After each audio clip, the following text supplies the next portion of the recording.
Assalamualaikum warahmatullahi wabarakatuh. A'udzu billahi minasy syaithanir rajim. Bismillahirrahmanirrahim. Alhamdulillahi rabbil alamin.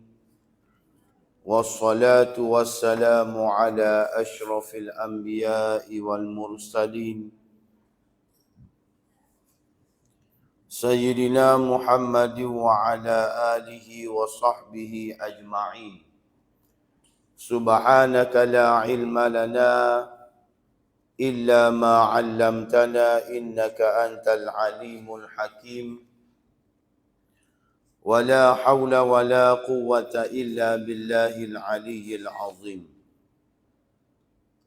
Allahumma inna nas'aluka ilman nafi'a wa nas'aluka rizqan tayyiba wa nas'aluka amalan mutaqabbala. Allahumma inna na'udzu bika min ilmin la yanfa' wa qalbin la yakhsha' wa amalin la yurfa' wa du'a'in la yusma'. Allahumma la tu'akhidhni bima yaqulun waghfir li mimma la ya'lamun waj'al li khairan mimma yadhunnun amma ba'd. Alhamdulillah, syukur kepada Allah Subhanahu wa taala kerana kita masih lagi diberi kelebihan oleh Allah Subhanahu wa taala berada di rumah Allah. Kita dikekalkan taufik dan hidayah oleh Allah Subhanahu wa taala. Kita masih lagi berada pada pagi ini untuk kita sama-sama menambahkan ilmu, menambahkan kefahaman kita terhadap pegangan kita.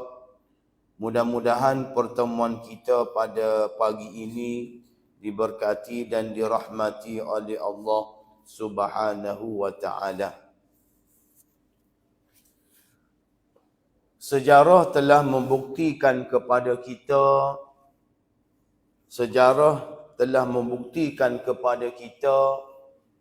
bahawasanya agama kita, iaitu agama Islam, 1300 tahun telah menguasai 2/3 dunia. Kita baca dalam kitab, kita baca dalam buku bagaimana Islam memerintah dunia lebih kurang 1300 tahun. Bermula selepas kewafatan Rasulullah sallallahu alaihi wasallam sehingga jatuhnya khilafah Uthmaniyah pada tahun 1924. Ini sejarah yang telah tertulis di dalam dunia bahawasanya Islam berjaya menguasai 2/3. Setelah kewafatan baginda sallallahu alaihi wasallam, maka dunia telah berpindah kepada pemerintahan Khulafa Ar-Rashidun. Telah berpindah kepada pemerintahan Khulafa Ar-Rashidun. Berapa lama? Selama 29 tahun. 29 tahun. Abu Bakar As-Siddiq memerintah selama 2 tahun. Ada riwayat kata 2 tahun setengah. Kemudian diganti oleh Sayyidina Umar selama 10 tahun. Kemudian diteruskan oleh Uthman bin Affan selama 12 tahun. Dan akhir sekali diganti oleh Sayyidina Ali radhiyallahu ta'ala anhum ajma'in selama 5 tahun. Maka tempoh pemerintahan Khulafa Ar-Rashidun selama 29 tahun. Semasa pemerintahan Khulafa Ar-Rashidun yang 4 ini, wilayah Islam pada masa itu berkembang sehingga ke Afrika Utara, sehingga ke wilayah Syam, Palestin dan juga Asia Timur. Hak ni kita ngaji dalam hayatus sahabah kita. Bagaimana sahabat-sahabat Nabi mengembangkan wilayah Islam di bawah pemerintahan masing-masing. Lebih-lebih lagi pada pemerintahan Sayyidina Umar Al-Khattab radhiyallahu ta'ala anhu. Semasa pemerintahan Khulafa Ar-Rashidun juga, Islam berjaya mengalahkan kuasa besar pada masa itu, iaitu Parsi. Parsi telah jatuh. Kuasa besar Parsi telah jatuh dan juga hancur ketika mana pemerintahan Khulafa Ar-Rashidun, iaitu Sayyidina Umar Al-Khattab radhiyallahu ta'ala anhu, dan berjaya melemahkan kuasa besar Rom. Kuasa besar Rom kita berjaya lemahkan.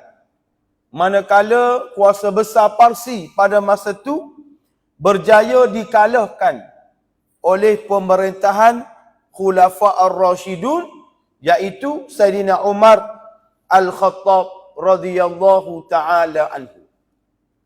Ini termaktub di dalam buku-buku sejarah. Lebih-lebih lagi buku dalam bahasa Arab.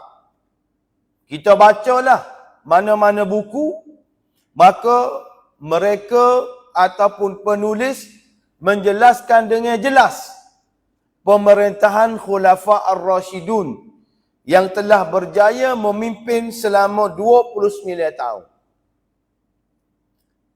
Setelah kematian keempat-empat Khulafa Ar-Rashidun selama 29 tahun, maka Islam disambung. Pemerintahan Islam disambung oleh Khilafah Bani Umayyah. Telah disambung oleh Khilafah Bani Umayyah. Khilafah Bani Umayyah telah memimpin dunia pada masa itu selama 89 tahun. 89 tahun dengan 13 khalifah. 13 khalifah daripada Bani Umayyah selama 89 tahun. Satu tempoh yang lama. Setelah kejatuhan Khilafah Bani Umayyah diganti oleh Khilafah Bani Abbasiyah. Diganti oleh Khilafah Bani Abbasiyah. Kita baca dalam buku, kita baca dalam kitab, Khilafah Bani Abbasiyah ni ada dua. Dua pusat pemerintahan dia. Yang pertama di Baghdad, yang kedua di Mesir. Campur dua-dua tu selama 794 tahun. 794 tahun. Di Baghdad selama 508 tahun. Manakala di Mesir 256 tahun. Itu pemerintahan Islam pada masa itu. Setelah kejatuhan Khilafah Bani Abbasiyah, maka diganti pula dengan khilafah yang terakhir, iaitu Khilafah Uthmaniyah. Turki Uthmaniyah telah memimpin dunia pada masa itu dalam tempoh 407 tahun. Dalam tempoh 407 tahun. Oh, makin ratus belakang. Makin ratus. 407 tahun. Bermula pada tahun 1517 Masihi berakhir pada 1924. Yang mana masa tu khalifah dia 37 orang. 37 orang. Jadi berapa lama? 407 tahun. Capur tolak, keluarlah 1292 tahun. Lebih kurang.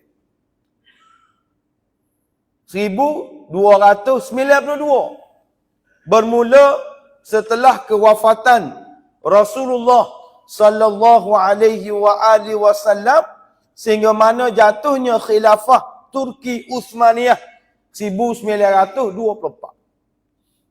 Sampai ke saat ini, sampai ke pagi ini, tak ada dah khilafah Islamiyah. Bermula pada 1924 dan sehingga ke pagi ini, saat ini tak ada dah khilafah Islamiyah. Tak ada kerana jatuhnya khilafah Turki Uthmaniyah. Bila tak adanya khilafah Uthmaniyah, bila tak adanya khilafah Islamiyah, ulama-ulama telah mengeluarkan pandangan-pandangan mereka. Ulama-ulama dunia, ulama-ulama Islam dunia telah mengeluarkan pendapat dan pandangan mereka bahawasanya menjadi kewajipan kepada orang-orang Islam mengembali ke semula, menghidupkan kembali ihya'u al-khilafati al-islamiyah. Menjadi tanggungjawab orang-orang Islam.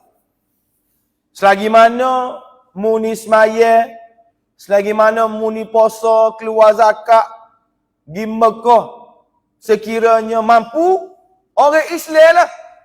Maka menjadi tanggungjawab kepada setiap daripada orang Islam ni, dia kena ihya, kena mengembalikan khilafah Islamiyah.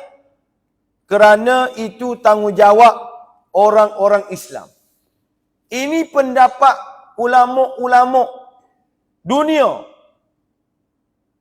Cuma menghidupkan khilafah Islamiyah ni fi saubin jadidin, katanya ulama. Fi saubin jadidin, maknanya dalam bentuk yang berbeza. Tidak sama dengan 1300 tahun dulu, mungkin. Tapi masih lagi memegang ataupun mengambil nama khilafah Islamiyah. Khilafah Islamiyah ni seorang sahaja memimpin. Hak lain-lain itu dia menjadi timbalan, menjadi naib, menjadi wakil kepada wilayah-wilayah yang berada di bawah khilafah Islamiyah. Ini hak kita belajar dalam kitab-kitab sejarah. Kita belajar dalam kitab sejarah dunia bagaimana dia telah bagi kepada tulis, royak kepada kita sistem pemerintahan khilafah Islamiyah. Yang mana telah terbukti 1300 tahun dengan Islam menguasai 2/3 dunia. Kita baca dalam sirah, kita baca dalam kitab, ulama-ulama tulis banyak kitab berkenaan dengan kejatuhan khilafah Uthmaniyah. Kenapa khilafah Uthmaniyah ni jatuh? 407 tahun merata. Tiba-tiba 1924 dengan rasminya jatuh khilafah Turki Uthmaniyah. Kenapa? Apa sebab dia, punca dia? Ulama-ulama kita mengarang banyak kitab-kitab sama ada bahasa Melayu ataupun bahasa Arab. Banyak-banyak yang ditulis oleh ulama-ulama pada masa itu berkenaan dengan kejatuhan Turki Uthmaniyah. Maka satu sahaja hamba nak sebut pada pagi ini dengan masa yang ada, iaitu Barat telah mengkucak-kacikan orang-orang Islam ketika mana khilafah Turki Uthmaniyah memerintah. Campur tangan daripada barat. Kalau masa tu gak British lah. Campur tangan daripada British, campur tangan daripada barat. Dia nak melemah-lemahkan orang Islam. Dia buat strategi, dia buat orang panggil perancangan untuk melemahkan orang-orang Islam pada masa itu. Disebut dalam kitab bagaimana cara dia nak lemahkan orang Islam. Dia pelagar di antara mazhab-mazhab. Dia pelagar di antara mazhab-mazhab pegangan orang-orang Islam pada masa itu. Syafi'i tak betul, Hanafi jah betul. Lagu tu lah lebih kurang. Dia pelagar. Dia menimbulkan ketaksuban. Orang panggil mazhab-mazhab pada masa tu. Waktu masa dia. Kita Malaysia ni tak timbul lah. Moga kita mazhab Syafi'i. Waktu mazhab yang muktamad. Ni dunia. Dia telah melaga-lagakan orang panggil mazhab-mazhab di kalangan itu. Kita, walaupun kita berpegang dengan mazhab Syafi'i, tapi kita tidak menafikan mazhab-mazhab yang lain. Betul belaka. Pak mazhab ni masuk syurga belaka. Cuma pegangan yang muktamad dalam negara kita, mazhab Syafi'i. Tapi, barat ni dia pelagar. Dia pelagar di kalangan orang-orang Islam supaya bala pasal mazhab. Ambo pernah baca satu kitab. At-ta'assubu lil mazhab. Orang yang ta'assub dengan mazhab. Dia sebut dalam kitab tu, ketika mana tahiyat akhir. Ketika mana ada seorang tu, dia semaya di masjid, nak ayaknya ta'assub mazhab siapa tahap tu. Dia semaya di satu masjid, tiba-tiba orang hok semaya tepi dia tu, akak jari telunjuk, lepas tu dia gerak. Dia gerak jari telunjuk dia. Ni bukan tempat kita ni, dunia. Tempat kita tak gerak jari telunjuk. Moga mazhab Syafi'i ni kekal. Akak lagu tu siapa kok, habis semaya. Ni nak ayak mazhab dunia. Hak lain. Dia bergerak. Kebetulan orang hak semaya tepi dia tu mazhab lain. Tak ada habis semaya. Tak ada habis semaya, dia ambil tangan kahwin tu, dia repih jari. Nak ayak taksubnya kepada mazhab. Dia pergi, dia serabut kali, dia jerak-gerak tepi dia. Dia pergi tangan, dia repih. Jari tunjuk kahwin tu, siapa patah. Anak ayatnya ta'asub mazhab pada masa tu menyebabkan dia dilaga-lagakan. Hak Syafi'i, Syafi'i. Hak Maliki, Maliki. Hak Hambali, Hambali. Dia bala, dia pelaga. KJS apa ni? Barat. KJS barat. Nak supaya, nak melemah-lemahkan orang Islam. Maka, bila orang Islam ni berpegang dengan mazhab masing-masing dan menafikan benarnya mazhab-mazhab yang lain, maka dia tambah lagi derita orang Islam. Dia tambah lagi derita orang Islam. Dengan dia mewujudkan, dengan dia melahirkan ideologi-ideologi ciptaan dia. Dia masuk aliran-aliran pemikiran daripada barat. Ni sebut dalam kitab. Dia masuk pemikiran-pemikiran orang panggil barat dalam palatuk orang Islam pada masa tu. Dia bala. Orang Islam duk bala sama-sama dia. Duk bala, duk ta'asub dengan mazhab masing-masing. Mu salah aku betul, mu salah aku betul. Maka dia masuk, dia lepas aliran-aliran pemikiran barat, ciptaan barat ke dalam otak orang Islam pada masa itu. Maka hari demi hari,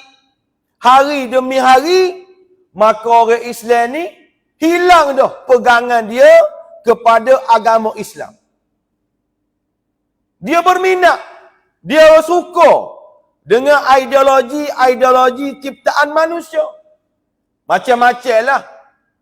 Ideologi ciptaan manusia. Hak ism tu, amal tak boleh sebut lah. Banyak. Ism tu, ism ni. Ismi tu, ismi ni. Dia masuk dalam kepala tu orang Islam pada masa tu supaya tinggal pegangan Islam yang sebenar.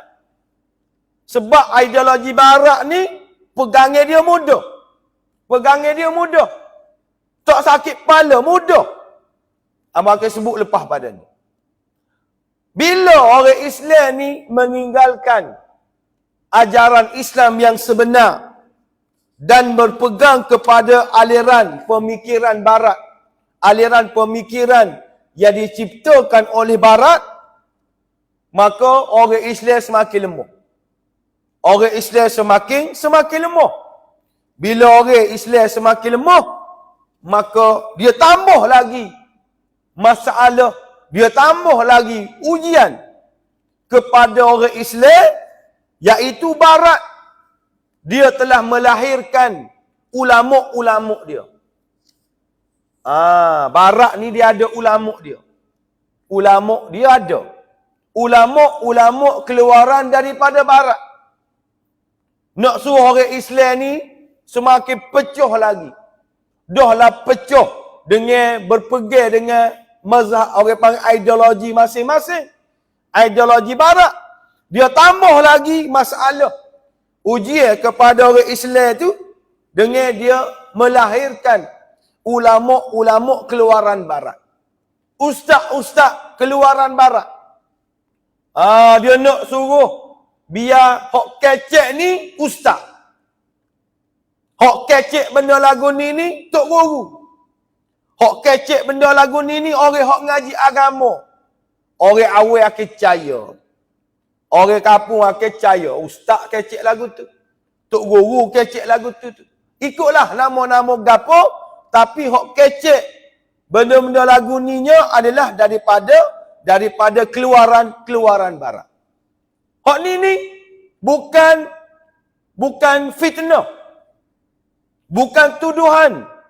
Tetapi telah ditulis dalam orang panggil propaganda. Orang panggil Zionis. Telah ditulis dalam protokol Zionis. Kita boleh baca dalam bahasa Arab, dalam bahasa Melayu. Protokol Yahudi. Protokol Zionis. Dia buat perancangan, dia buat strategi bagaimana nak melemahkan orang Islam. Bagaimana nak melaga-laga ke orang Islam.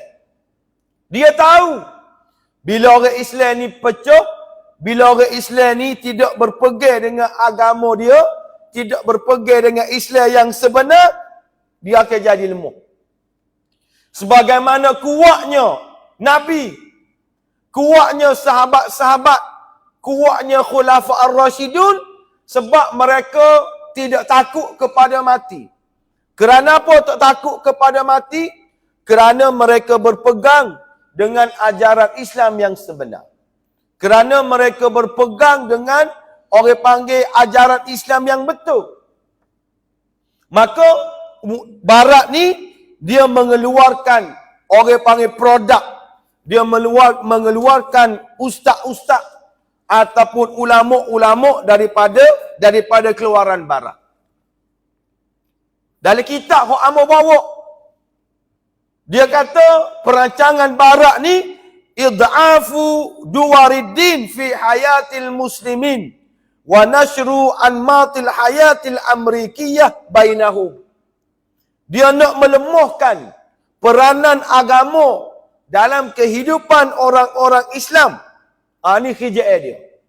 Dia nak melemahkan orang panggil punca, nak melemahkan pegangan ataupun tujuan agama dalam hidup orang-orang Islam.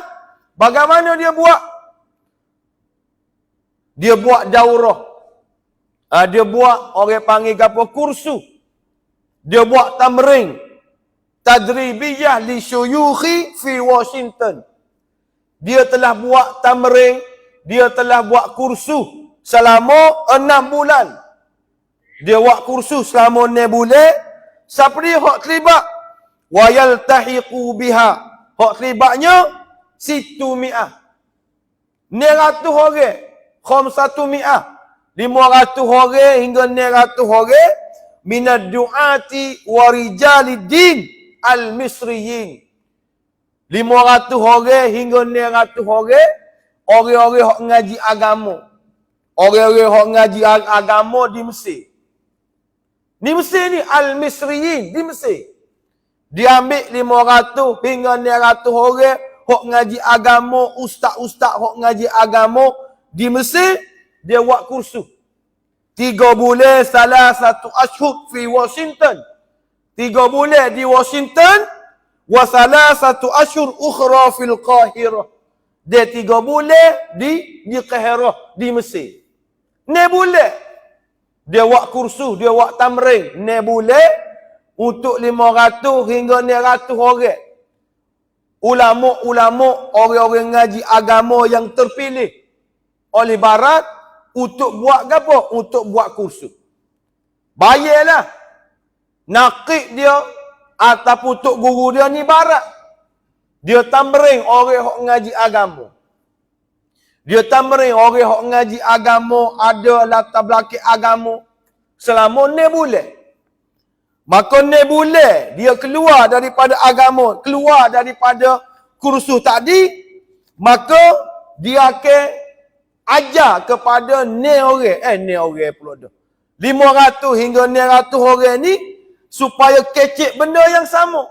Supaya kecek benda yang sama. Disebut dalam kitab ni ada 25.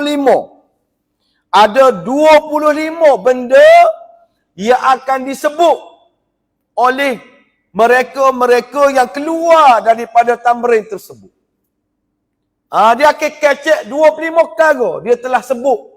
Ni orang panggil apa? Kalau kita agak skema lah. Skema.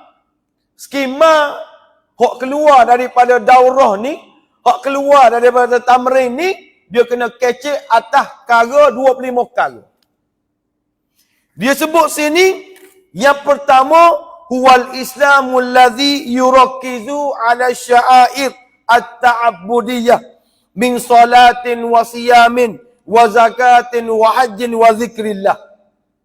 Islam yang akan disebut oleh 500 hingga 900 orang ni yang keluar daripada tamrin Barat ni, dia hanya fokus, fokus. Dia hanya fokus berkenaan dengan perkara-perkara yang melibatkan agama. Dia kecek saja, dia kecek berkenaan dengan semaya saja. Dia kecek pasal puasa saja. Dia kecek pasal zakat saja. Dia kecek pasal ingat kepada Allah. Ingat kepada Nabi. Ingat kepada Rasul sahaja. Itu fokus yang akan disebut sampai bila-bila oleh mereka yang keluar daripada tamrin yang telah dipimpin oleh Barat. Maka bila dia sebut berkenaan dengan agama saja, berkenaan dengan ibadat semata-mata, maka mereka tidak akan kecek lagi berkenaan dengan jihadu fi sabilillah. Mereka tidak akan kecek lagi, tak akan bercakap tentang jihad menentang kemungkaran. Jihad menegakkan agama Allah. Dia hanya kecek berkenaan dengan jihad lawan hawa nafsu sahaja. Kecek jihad pasal hawa nafsu. Kita kena jihad lawan nafsu kita, hak ada dalam hati kita, hak ada dalam jiwa kita, tanpa dia sebut berkenaan dengan jihad menegakkan agama Allah. Sebab tu kita jangan pelik. Kalau ada di kalangan orang Islam ni, dia tidak iktiraf. Orang panggil Hamas yang berjihad lawan Zionis di Palestin. Kita jangan pelik. Kalau ada orang Islam hak tidak mengiktiraf, hak tidak cara apa yang dilakukan, apa yang dilaksanakan, apa yang diperjuangkan oleh Hamas dan juga orang-orang Islam di sana untuk berhadapan dengan Zionis. Kerana bagi mereka jihad hawa nafsu ni lebih besar daripada jihad-jihad yang lain. Ini telah disusun. Benda ni telah disusun dan telah ditamrinkan oleh Barat kepada orang-orang yang mengaji agama supaya tak cara berkenaan dengan benda-benda lagu ni. Dan kita tengok dengan mata kepala kita, mereka telah berjaya menyebabkan orang-orang Islam kita jadi lemah. Orang Islam kita jadi lemah. Orang Islam kita tak cara ke saudara-saudara kita di Palestin. Tak cara ke benda-benda lain. Sebab apa? Sebab mereka jaga diri mereka masing-masing. Tak ada dah sifat. Tak ada dah rasa amar ma'ruf nahi munkar tu tak ada. Menyebabkan orang Islam semakin hari semakin lemah. Tidak kecek dah bagaimana nak mengembalikan khilafah Islamiah. Tak fikir dah bagaimana usaha nak mengembalikan khilafah Islamiah. Dia tak kecek benda lagu ni. Kerana apa? Kerana mentor mereka. Kerana nakib mereka Barat melarang mereka untuk membincangkan perkara-perkara tersebut. Maknanya kalau masuk dalam masjid, kalau kecek bab agama, kena kecek bab semaya saja. Kena kecek bab puasa saja. Kena kecek bab zakat saja. Jangan kecek pasal sirah Nabi. Jangan kecek pasal sirah orang panggil sahabat-sahabat Nabi. Bagaimana pemerintahan Saidina Umar. Bagaimana pemerintahan Saidina Utsman. Bagaimana pemerintahan Nabi. Bagaimana pemerintahan Abbasiyah. Orang panggil Utsmaniyah. Jangan kecek benda lagu ni. Ini telah disusun. Telah disebut dalam kitab-kitab bagaimana perancangan Barat buat secara teliti. Buat secara teliti oleh Barat nak melemah-lemahkan orang Islam. Maka akhir sekali gapo hak mereka nak? Sebagaimana disebut oleh Nabi SAW, la tunqadunna ural islama urwatan. Fakullaman taqadat urwatun tashabbasan nasu billati taliha. Wa awwaluhunna naqdan al-hukmu wa akhiruhunna as-salatu aw kama qala. Betul hak Nabi raya. Memang betul. Kerana Nabi ni Rasulullah sallallahu alaihi wasallam yang tidak akan kecek nipu. La tunqadunna urwal islama urwatan. Orang panggil pegangan Islam. Orang panggil pegangan Islam ini akan tercabut satu demi satu. Simpulan Islam, pegangan Islam, dasar Islam ini akan tercabut urwatan. Sosok akan cabut. Fakullaman taqadat urwatun tashabbasan nasu billati taliha. Apabila cabut maka orang Islam akan berpegang dengan pegangan-pegangan yang lain. Akan berpegang dengan dasar-dasar yang lain. Cabut dia pergi hak ni pula. Cabut dia pergi hak ni pula. Wa awwaluhunna naqdan. Hak mula-mula cabut. Ni Nabi sebut. Bukan hamba sebut, Nabi sebut. Mula-mula hak cabutnya gapo? Al-hukmu. Pemerintahan Islam. Khilafah Islamiah jatuh. Khilafah Islamiah hancur. Pemerintahan Islam tak ada. Hak ni hak mula-mula sekali. Dan kita kena ingat, Nabi sebut, wa akhiruhunna as-salatu. Dan akhir sekali, hak akan cabut juga ke mana-mana, semaya. Semaya hak akhir sekali akan cabut. Mula-mula cabut dah. Maka kita duk pergi hak ni. Kita duk pergi hak ni. Maka Nabi kata akhir sekali. Hak akan cabutnya gapo? As-salatu. Iaitu semaya. Jangan. Semaya ni tak ada. Baru kita rasa penting. Baru kita rasa baru nak khabar. Sedangkan hak mula-mula tadi pun penting juga. Kerana semuanya itu dikira ibadat oleh Allah Subhanahu wa ta'ala. Nak royaknya, jatuhnya khilafah Turki Uthmaniyah ini bukan sebab lain kerana kelemahan orang Islam. Kelemahan orang Islam yang telah disusun oleh Barat, oleh British pada masa itu nak menghancurkan khilafah Islamiah. Dia tidak mahu pemerintahan Islam ini kembali kerana mereka takut. Sejarah telah membuktikan kepada kita betapa hebatnya pemerintahan Islam, betapa hebatnya khilafah Islamiah, maka dia takut, dia gerung. Maka strategi mereka berterusan. Maka perancangan mereka berterusan sampailah kiamat.